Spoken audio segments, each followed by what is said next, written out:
She's on a mission to make you unlearn your bad money habits, one uncomfortable truth at a time.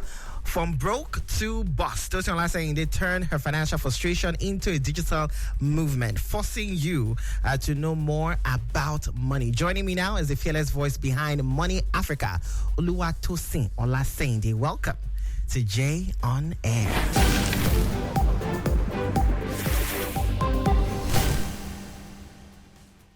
All right, Tosin, good evening. Welcome.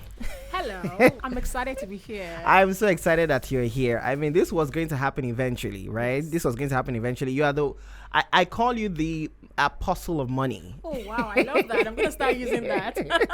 So let's get right into the conversation. I have some statistics, right, that I want to read out to you about the poverty levels in Nigeria.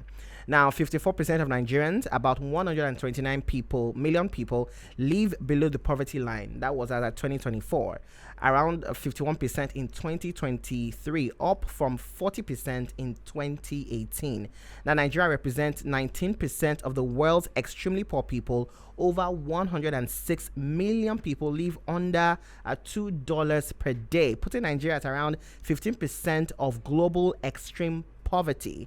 Now, rapid deterioration between 2023 and 2024, an estimated 14 million Nigerians fell into poverty due to inflation, insecurity, and economic shocks. Now, PwC projects that an additional 13 million people may slide into the poverty line by the end of 2025. And from what we're seeing with the economy, this might happen. This will happen, you know.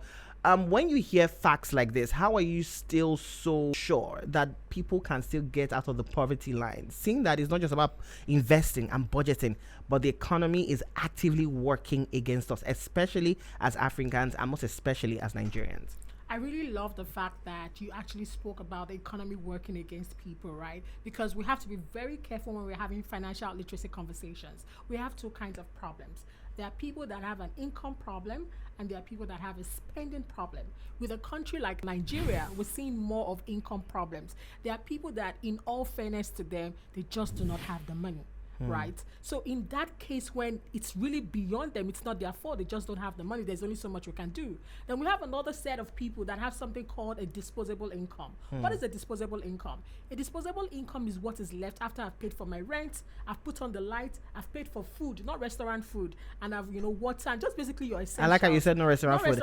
Actual food. Actual, they're going to the market to buy yam, gari, and things like that. And I have something left. Then I have a disposable income. I have a discretionary income.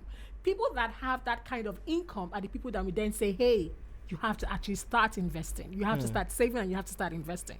Now, the people that do not have income, that's a structural problem. We're thinking of what can the economy do? How can we create more jobs? About 90% or even more SMEs create the jobs that we have in this country. How do we create infrastructure? How do we support them? How do we see all of these things happening? So for instance, I'm one entrepreneur here. We employ about 21 people. We want multiples of that so that more people can actually have jobs. All right. Thank you so much. We're getting right into the conversation. Now, people would argue that after all of this you said, what then is the point of teaching savings in a country like Nigeria where inflation is constantly eating people's salaries before it lands? I have been in the corporate world for, let's say, about 12, 15 years. And what I have seen is that people earn salaries and before it gets to them, it's gone. They're in debt. They still are owing rent. They still, cannot send their children to school. All of that is happening. Inflation is rising fast and fast and fast. How do we still speak about saving in a country like Nigeria? What we do is we listen, right? We're very intentional about that category of people.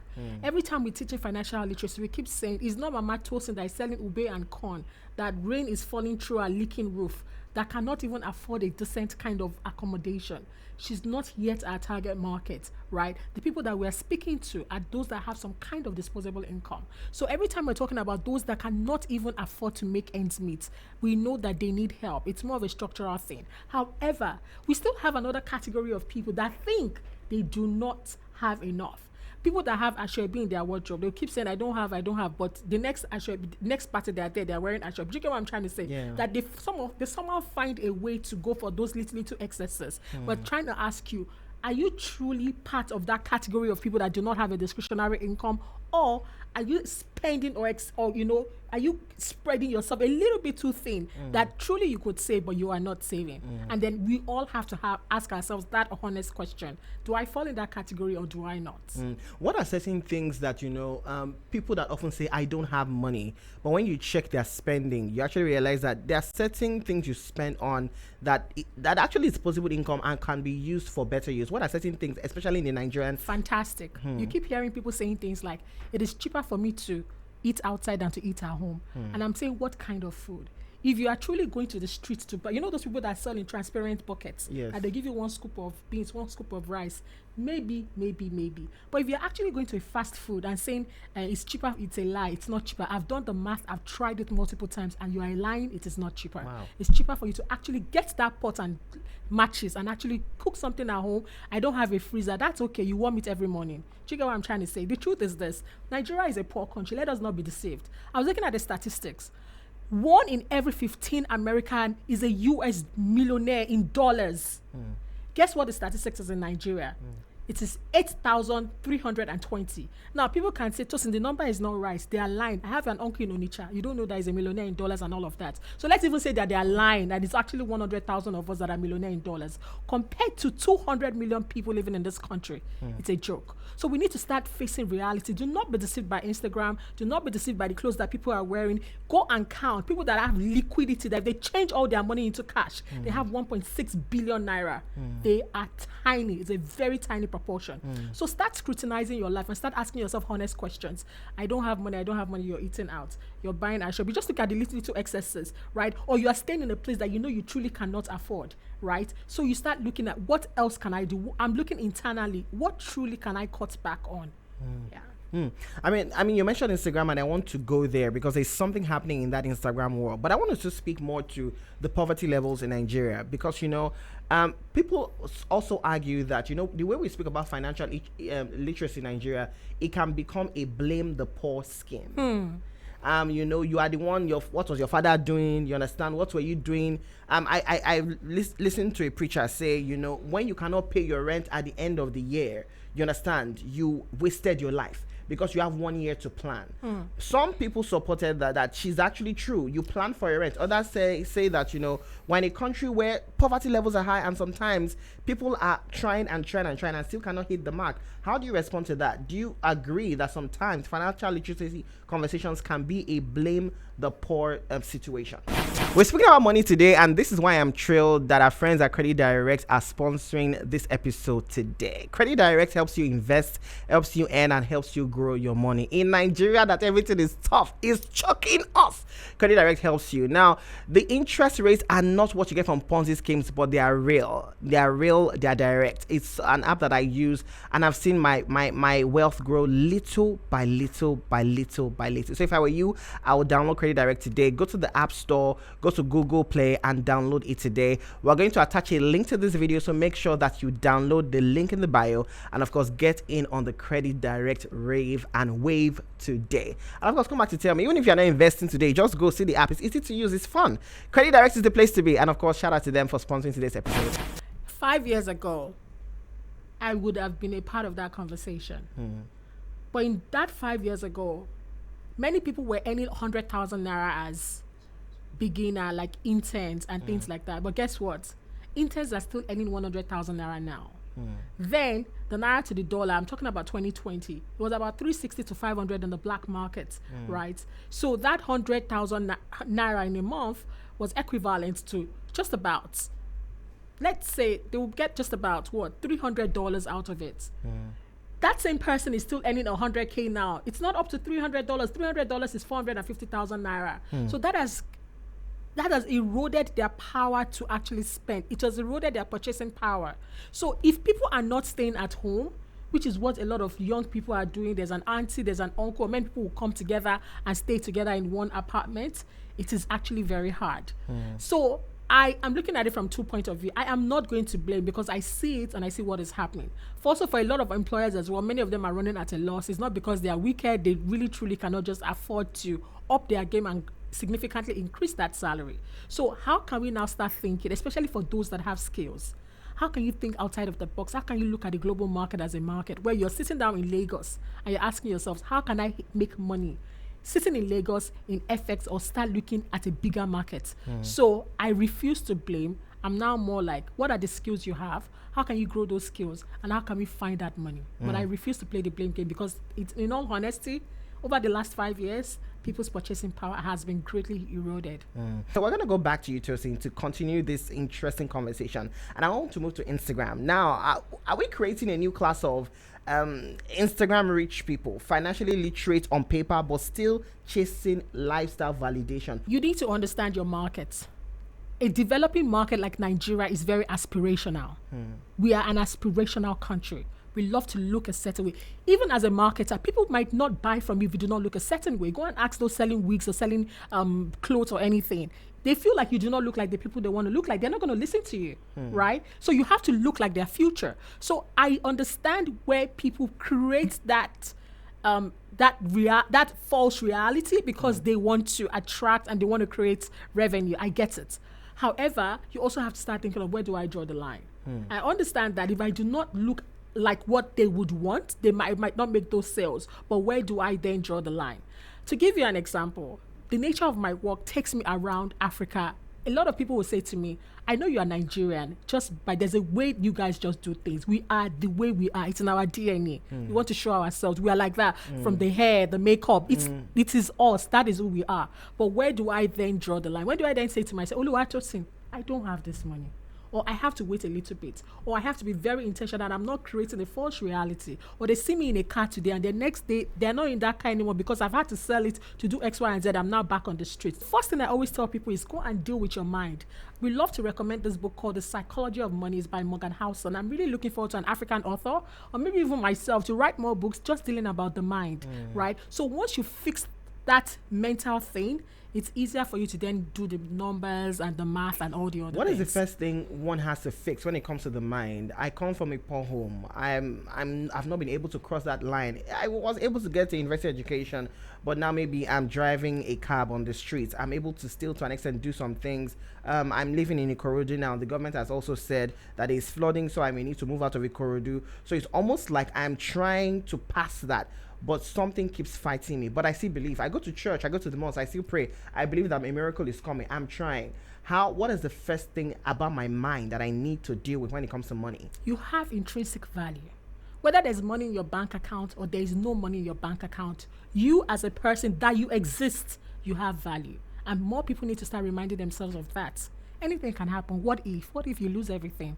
What if something happens? What if, God forbid, you go in an accident, you lose your ability to work or anything? So the fact that I'm breathing and that I exist, I have intrinsic value. So we always go back to the mind. Another thing is this: go and look for someone that looks like you. Because if somebody hears the story of, the person studied at University of Oxford and they did all these things, that they've always had a rich background, they might struggle to connect. But there's one person out there that was from Nikorodu, use the card, you get, somebody is out there, because when people can see somebody that looks like them, it's easier for them to do it. Let me tell you a story. I was on Twitter yesterday, I was just scrolling.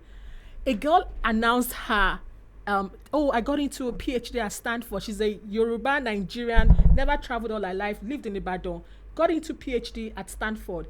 Another girl saw it and she was like, oh my gosh, congratulations. She was so excited. This happened in 2004. That girl now responded, I heard you finished something, you're very good at what you do. You should consider also coming.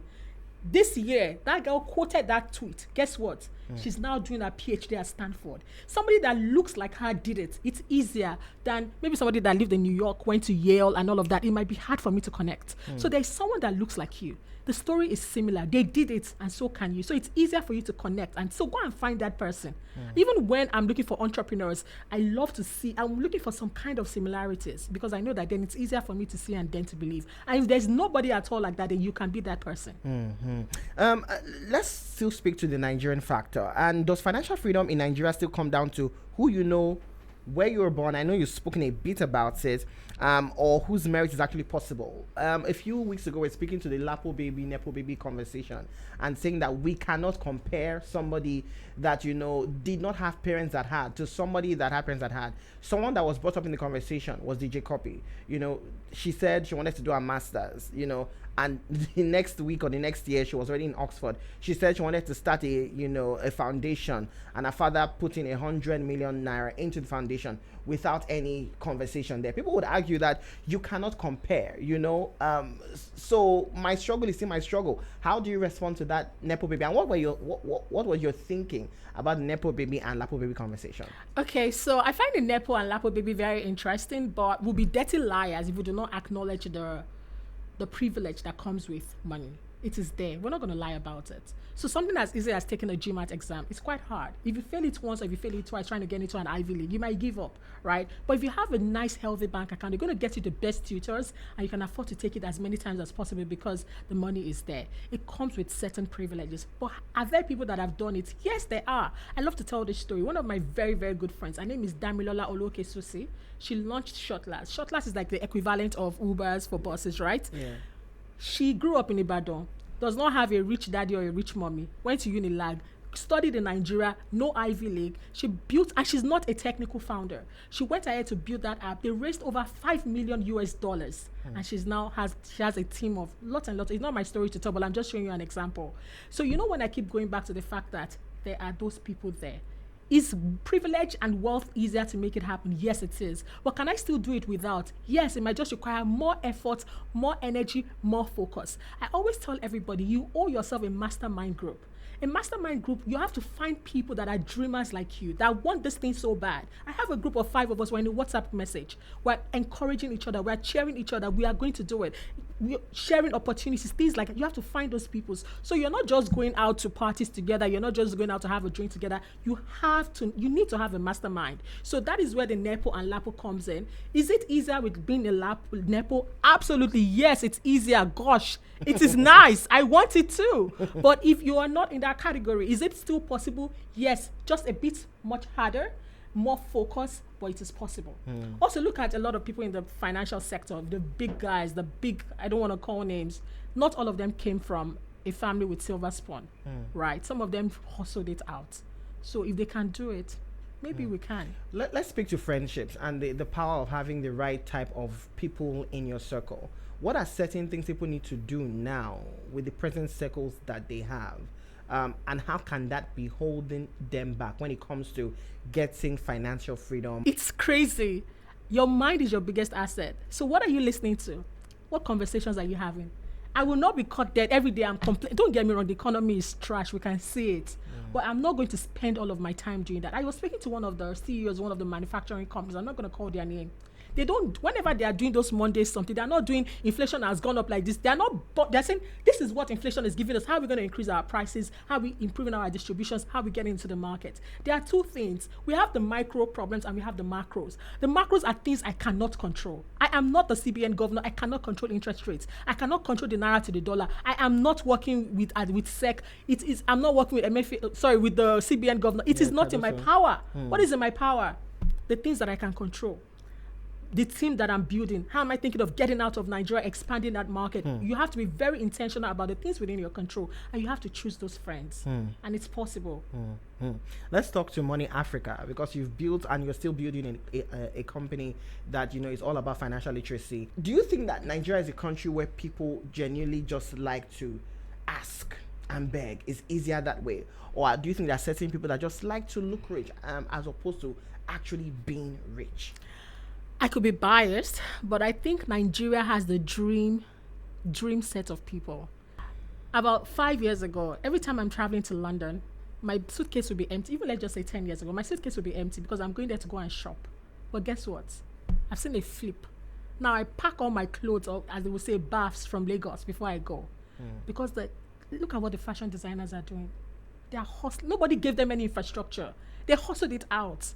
The average Nigerian is they are hustlers. They genuinely want to make things work, right? So if I was a president, I would kill for this kind of people. The drive, the energy, the vision, we're just so to answer your question, I genuinely feel they want to be financially literate, but then again, we have infrastructure. Remember what I told you about how 1 in every 15 American is a US millionaire in dollars, and in Nigeria it's just about 8,300. So you really want to sell, but do people really have the money? Do you know what I'm trying to say? So you're still limited with that market. So how do we expand that market? How do we make the people richer? How do we give them more disposable income? Then it will be easier for these things to be done. How do we create better infrastructure? So to answer your question, truly and truly, for the majority or for the good part of the population, they genuinely want to be financially literate. All right, still having the conversation with the founder of Money Africa. We're talking about money and how you can leave the state you are to where you want to be. Don't forget that if you want to invest, you want to earn and grow your money, you can do that with Credit Direct today. If you're also looking for loans, Credit Direct also offers that as well. What you need to do is, download Credit Direct via the Google Play and App Store right now. Okay, Tosin, let's continue this conversation about money, because as much as I'm asking the questions, I'm actually also learning so much. Why do you think schools are still not doing so much when it comes to financial literacy, or do you think they're doing enough? Why do you think schools are still not teaching basic financial education, and who benefits from this ignorance? That's a good question.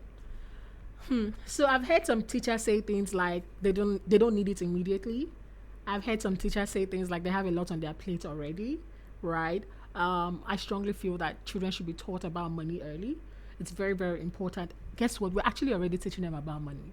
By the age of 7, a child's mindset about money has been formed.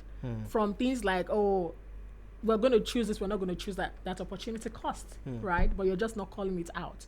You go to the store, you have a list that's budgeting. We're just not calling it out. So what we always tell parents is involve them in the conversation. Let them be a part of it. Let them be part of the list. Let them know. There was a time I was in a shop, right? I saw this child and her mom. She was telling her mom, if I choose that one, I cannot choose. I was like, It's like, yes, that's opportunity cost. She's learning it, right? So bring them. It might be a bit cumbersome. You have to pack children to the market, which is so tiring, but try and do it once in a while. Take them with you. When you go to the till, let them see what is being paid. Let them understand the difference. I saw a video of them asking 2 teenagers. They were in London and they said, how much do they think is going to be a mind-breaking, shattering money? Guess how much this girl said? £100. Wow. That's about, 200,000 naira. So that shows that many people they've not seen the enormity. They don't see it. And we need to start introducing it to them early. Now, why is this important? You could be creating little mini entrepreneurs right there. You save them that time. What we see is that people now in their 30s, 35, they want to start that saving and investment journey. You see people falling into things like Ponzi schemes, right? It's not like they are not aware, but they just feel like that's like their only chance. But this is where compounding comes in, right? Imagine I'm just putting 20,000 naira small by small since my NYSC, 10,000. You understand? So they can't see it big. So because they can't see it big, they are lazy to commit to it. When will this 10,000 naira add up? When will this 20,000 naira add up, right? So we need to start showing them the importance and why it's not a waste of their time, that they are sowing a seed, and we want them to continue to sow that seed so that it can compound in the long run. All right, welcome to GNA. What's your name? Where are you calling from? Ooh, turn off your radio, please. Hello? Sorry. Turn off your radio. Good afternoon, sir. Good afternoon, ma. Good evening. Go ahead. What's your name? Where are you calling from? My name is Kima John from Lagos State. Okay. Yeah, I just want to ask a question. All right. What if in this case that you are collecting salary and you are just managing it for yourself, that, okay, this is my budget. And based on the salary, and they have not increased your salary for like 5 months, 5 years now, but you are still managing it, and your landlord just wake up from nowhere, increase your house rent from 600 to 1 million. Are you saying the person will have to move to a room and a parlor self-contained, or face me and face you? I just need your advice on that. All right. So she's basically asking, she's managing the rent. The landlord just comes and just says, I think it was Gbemi Olaseinde, she's a mutual friend that talked about even her. Some would say that Gbemi is privileged, but she came out online to argue that her landlord just increased it by like 400%, and that tweet went viral. So this is a situation a lot of Nigerians can relate to. She's saying, does she move out from where she is to what does she do? That's a very good question, honestly. If you also speak to the landlords, they will also argue and say that everything is now more expensive in the market, that this is their own retirement plan. They can't afford the things they used to afford in the past. So where do we draw the line? I know that from a legal perspective, they have to sort of give you time, even if it's like 6 months extra or so before they put in a new percentage of increase. Another thing is to negotiate with the landlord and see if we could come down, meet each other halfway. You know, he was proposing 1 million. Can they meet each other at 750, right? So they really just have to negotiate, because even if they were to move to a self-con, I'm thinking of maybe if they have family or children, having to move the children's school and all these other things. But I'm even happy that we're having this conversation. That just goes to show you how important these things is and how it affects everything. So I really do not have one answer for you. I'm going to say speak to the landlord, try and negotiate, and let's see what could happen. But yeah, I apologize that this is happening. All right, so let's make this conversation practical as we gradually go on. I'm a salary earner. Let's say I earn 100K, 150, and that is just, in fact, I want us to use 70,000 naira. I'm using 70,000 naira because that is the minimum wage. Jay, let's be honest. Yes. And let's not lie to each other. Yeah. You're living in Lagos with 70,000 naira. We know. That does nothing. That does nothing, not even rent. Yes. So what's most likely happening with somebody earning 70,000 naira is they might be squatting or be living with people, or all those other kind of accommodation where they just lease out a room on like a weekly basis. Yes. Do you know what I'm trying to say? Yeah. We have to say the truth and what it is. Yeah. People trying to find places to rent, looking for 300,000 naira kind of apartment or even houses. It's now hard to find. Yeah. Not even people say go to Ikpaja. Not even Ikpaja. It is hard. It's hard to find. Yes. So I'm somebody in that state. I'm earning 70K, 100K, 150K, 200K. What should my spending look like? How can I invest? How can I earn? How can I grow my money? How can I move on from where I am? And I know that you speak about it cannot just be your present income. So please speak to that. Fantastic. So we have something called a 50-30-20. 50-30-20 means that 50% of my money goes towards my essentials: rent, food, light, water, essentials, things I need to live, essentials. And then 30% are things that are nice to have. You want to gift somebody. Somebody is doing something, you want to become a part of it, amongst others. And then we have 20% that we want you to save and invest. But based on the work we've done and speaking to over 100,000 Nigerians, what we're seeing is it is a privilege if truly 50% of your income goes towards rent, water, food, transportation. It usually takes more than that. It takes more than that, more like 80%. Right? So that 80%, let's be honest, that is what is going towards your essentials, right? If you're spending 50% of your essentials, you are privileged, very privileged. Then that remaining 20%, please put something aside. We have a Nigerian parlance that says that at all, na in bad pass. So if it is 20% you can do it. If it is 10% you can do it. If it is 5% you can do it. Start putting something aside. Another reason why it's very important for you to also start putting something aside is, should the case you need something, it's easier for people to help somebody that has at least something than if you have zero. So let's say you're looking for your rent money, landlord has increased it to 750K now, but you've saved 500,000 naira. It's easier for people to say, let me help you with the balance, as opposed to you saying, my rent is 750,000 naira and I have nothing. It's much harder. So let's speak to, this is my income at the moment. How can I increase my income? What can be done? Because at the end of the day, we know things are going to get more expensive. They will. We read the statistics that at the end of 2025, 14 million more people might get into the poverty line here in Nigeria. What can I do to increase, to ensure that I'm not earning the same? Skills. So first thing first, what can we snatch from the big boys? So with a lot of commercial banks and all of them being in the market, they have regular stream of income. Many of them were not passionate about educating people about financial literacy. So us building Money Africa was a way to take some of their revenue, snatch some of their customers from them, right?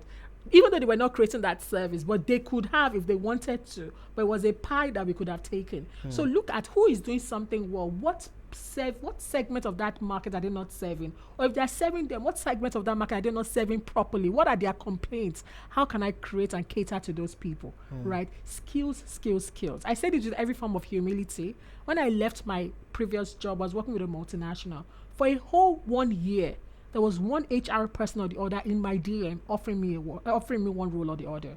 And I say this with every form of humility. When you have skills, they will look for you. So every time you're working, you want to be ahead of the curve. You want to be top of the game, right? We have something called a virtuoso. A virtuoso means that people are willing to pay you 10x more than they're willing to pay your counterparts. So even if you're in an organization, you're not working for them. I've had situations where I've offered people jobs that I worked with previously because I saw their work ethic. So many people, whenever they are working in a company, they think it's just for the boss or for the management. No, your peers are watching. If they get an opportunity in the future, guess who they are going to call? They are going to call that hardworking person that they worked with in the past. And many people do not see that. So you want to build mad skills. You want to be ahead of the curve. There's one lady I know that makes hair. She spends her time on YouTube and watches how people in different countries are innovating new ways to lay. Before you go ahead, Yes. I like the fact that you used hair as an example, because when people hear skills, they think about just courses online. Jay, people are paying 100,000 naira to wear lace wigs. Skills are broad. Ashwebi, people are paying over 100K for Ashwebi if you slate to the heavens. There are skills everywhere. So this person would sit on YouTube watching it. How will I lace this wig? How will I do it? How will I get this technique? Now ahead of the curve. And also another thing again, you must remember, you don't have to be top 5 in order for you to win. You can even just be really good. You don't even have to be number 1 and you still eat. I come back again to commercial banks. There are 20 of them and the 20 of them are eating. Do you get what I'm trying to say? Yeah. So be good at what you do. And when you're good at what you do, talk about it. Many people go and start opening a LinkedIn page or they start putting things on their WhatsApp status when they've lost their job. You are already late. Start advertising before you lose your job, and your employer is watching. When your employer sees that you are even active online, they are working extra hard to keep you because they know that it's like a bride, like chick, it's like a beautiful girl. Like they know that other people can see you too. So you have very good skills, and you are intelligently talking about it. So people are aware that you have that skill. We have something called top of the mind. Top of the mind means that if an opportunity comes, I want to be number 1, number 2, number 3 that they are thinking of for that opportunity. When I first started, there was a particular newspaper that I used to send my articles to, but they had somebody else that was their fave, right? I'll send it religiously for like 6 months. I'm sending it back to back. They never sent me an email back. I think something happened, but the person did not send them their regular article. Guess who they called? They called me. And guess what? I had over 30 articles ready for them to choose from. That is how you prepare. So go and be shooting. It's a numbers game. You're shooting. So even though it's looking like it's not working, I've You're applied shooting. to 1,000 jobs. You're shooting. Yeah, I keep on shooting. And you're ready. So that when the opportunity comes, you're ready. All right, we have this question here on WhatsApp. This person said, "Hello, Tosin. Great work you're doing at Money Africa. I would like you to talk about black tax. From what I've seen as a young man, we can't really get rid of black tax as a whole. How do we prioritize? What is your advice, please?" Timmy from Ikotum, please, I want you to explain what black tax is for those that don't get it, and then to answer his question, how do you deal with black tax? Great. So black tax basically means people having to help financially, family members, extended nuclear and all of that, right? Because it's financial help that people offer, right? And this usually happens in low income countries. So I'm talking about Nigeria, Kenya, Ghana, Philippines, any of those low income developing economies, it happens. So I like to see, this is me putting on my positive glass. It's a privilege, right? That out of everybody in the Molebi, like they thought that I can offer something, you get. So that's one of the positive. However, you always have to do this with limits. We usually tell our clients, your parents do not have to know how much you earn. You're not lying. They do not have to know. We've seen cases where people's parents make commitment on their behalf because they have a vague idea of what they are worth. You don't have to let them know in pure numbers how much you earn. That is for you, right? Number 2, and this is unconventional, look for somebody else in that family to develop. In the long run, within the next 4 years, you guys will be 3 or 4 that you're sharing the black tax. You have a younger brother, tell him about tech, tell him about skills, tell him about video editing. Ensure he gets onto something so that he also starts earning an income. Within the next 2 or 3 years, somebody is sharing that black tax with you. You should not feel comfortable that you are the only person in the entire family that everybody is coming to black tax, because guess what? You will soon join them. You cannot pour from an empty cup. So the strategy I love the most, I love long term. Find 3 people in that same family, plug them in, tech courses, skills, video, things that can help. Find them courses and look for how to help them develop. Now, another thing as well is don't be afraid to say no and sort of create a budget for it and sort of stick to it. And when you've trained them, it's like your salary. you know that your employer is going to pay you 100K every month, no matter what is happening. You cannot just cannot just go and say, this, that. It's what it is. Do you know that? So train them that this is what I'm going to be giving you regularly. Let them know. Train them that way so that they're already used to this is what is going to come. This is what this person can afford, and we have to wait again till we're going to get it again. So those are the few things. Yeah. All right. So, sorry, before I go as well, another thing as well is children should pay attention. Many people target pensioners. They know your parents are going to get a pension soon, so all these yahoo things, they start targeting them. If your parents lose money to yahoo, guess who's going to take care of them? You. So start asking them, what is your plan for your pension? Do you understand? Pay attention to it. Don't let them steal their money from them. When it comes to conversations about marrying less, especially for a woman, marrying somebody that earns less than you are, a woman is listening. She has heard all these statistics. I mean, I don't want to die in poverty, so I'm looking for a man that earns a lot more. And even some men too are also saying, I'm looking for a woman that earns a lot more, or earns at least on par with what I'm earning. How do you add to that conversation, especially as a single lady yourself? What do you say to that? Jay, this is a conversation I like to leave in my WhatsApp group. Listen, we are Nigerians, right? And there's a lot of nuance. Your voice has reduced. Yeah, there's a lot of nuance, right? I'll say to you, do what works for you. Many people try and suppress. If you know that deep down in your heart, you really like men that provide, you can pretend, you can act like you don't mind. Eventually, you can't suppress it so much. So you have to know yourself, really. I know many people that they're the breadwinner. Nobody has to know. They take care of their family. They have an agreement. They marry a responsible man. They share the weight. You just really have to know yourself and know what works best for you. Yeah, but I have nothing against it. I have nothing against it. It's your choice at the end of the day. Choice, yeah. Let's speak to women, especially as a woman, and then we're going to speak to what you've done for yourself. Why are women still being shamed for wanting financial power in relationships? I want to be an independent woman. I've seen the poverty in my family. I don't want to get caught up in that. I'm going to buy the car. I'm going to buy the house. Why are women still being shamed in Nigeria about that? Again, it still goes back again to who you marry, right?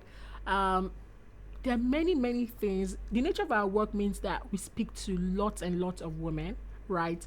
It still boils down to who you've chosen as a partner. Many things goes on behind the doors that nobody has to know about, right? So how are you guys presenting it as a couple? And how you guys telling the world, how you presenting it? So it goes back again to how you and your spouse choose to speak about this thing. But Jay, you'll be so surprised. I know every other day people talk about how Nigerian men are providers. You would be shocked the number of women that are holding it down and holding the home down. But it's all kept in secret. It's all kept in secret. So Money Africa is doing a fantastic job. Also, Money Africa Kids has a program on. You spoke about children learning and education starting from now. So speak to that work and how people can be part of that. Great. So every time we speak to adults about financial literacy, we teach them about stocks. Do you know that if you had bought Netflix shares for just 100,000 naira about 12 years ago, it's now worth 14 million naira? They're like, hey, Tosi, are you serious? Like, yes, I'm serious, We want to just start getting children comfortable with those kind of conversations. We want them to start investing in stocks early. For a lot of people, they bought their first stock in their 30s. Also, remember what happened to the Nigerian stock market several years ago? People's parents' money got crashed. They're still holding on to that fear. We don't want to pass that fear to the children. Things have changed. The market is getting better. We want the children to think about investment. They should be excited,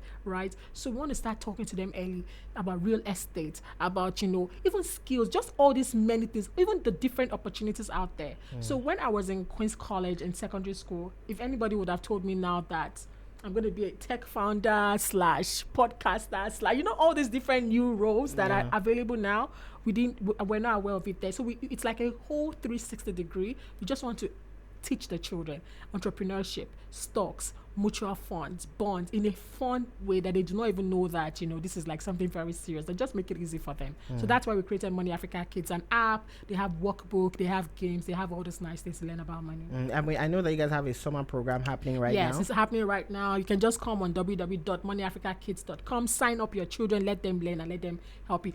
What is even interesting, we saw a situation where a child was teaching his mom about the stock market because of what he learned in class. So that was quite interesting. That's sweet. So moneyafricakids.com. Yes. As we wrap this up, let us have some quick fire questions. Great, let's go. Let's do this. Savings or investing? Investing, of course. Secure the bag or soft life? Secure the bag and then to soft life to you. Stocks or land? Growth stocks, US stocks, growth stocks. That's how you took that for me. Okay, budgeting app or good old notebook? Budgeting app. Okay, financial freedom or soft life? Financial freedom. Emergency fund or impulse trip to Zanzibar? Emergency fund, but you know what? That trip to Zanzibar will also be nice. It will also be nice. It will be nice. Marry rich or build rich? Guys, there's no award for building rich. If you can marry rich, do it.